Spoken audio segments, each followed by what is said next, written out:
Hey people, welcome back to my channel. So in today's video we are going to understand non-performing assets NPA in banking sector. A non-performing asset is a loan or advance for which the principal and interest payment remain overdue for a period of 90 days यानी कि 3 months के लिए.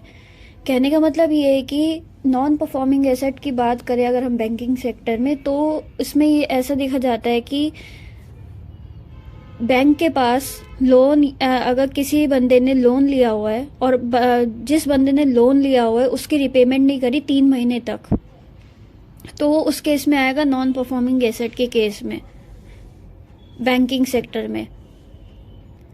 Banks are required to classify further into substandard assets, doubtful assets and loss assets. पहला है substandard assets.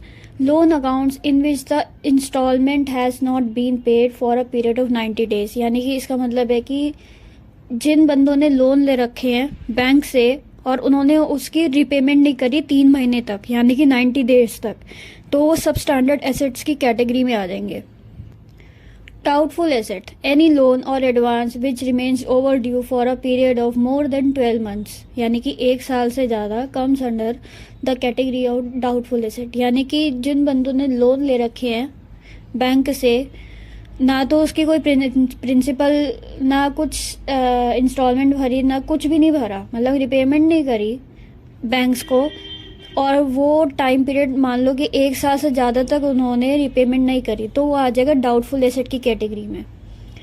तीसरा है loss assets. Loss assets is one where loss has been identified by the bank और internal और external auditor but the amount has not been fully written off. कहने का मतलब ये है कि लॉस एसेट वो एसेट होते हैं जहाँ पे लॉस आइडेंटिफाई किया जा चुका होता है. ठीक है, लॉस कौन आइडेंटिफाई करेगा? जैसे कि आरबीआई इंस्पेक्शन या फिर बैंक करेगा या फिर ऑडिटर करेगा. यानी कि सुप्रीम अथॉरिटी वो आइडेंटिफाई करेगी कि भाई जिस बंदे ने लोन ले रखा है बैंक से वो रिपेमेंट क्यों नहीं कर पाएगा, उसके पास एसेट्स कितने हैं, उसके पास लायबिलिटीज़ कितनी हैं, लेकिन वो अमाउंट पूरी तरह से रिटर्न ऑफ यानी कि ख़त्म नहीं करी जाएगी. लेकिन वो एक स्टेज होती है कि हाँ कि ये आइडेंटिफिकेशन करी जाती है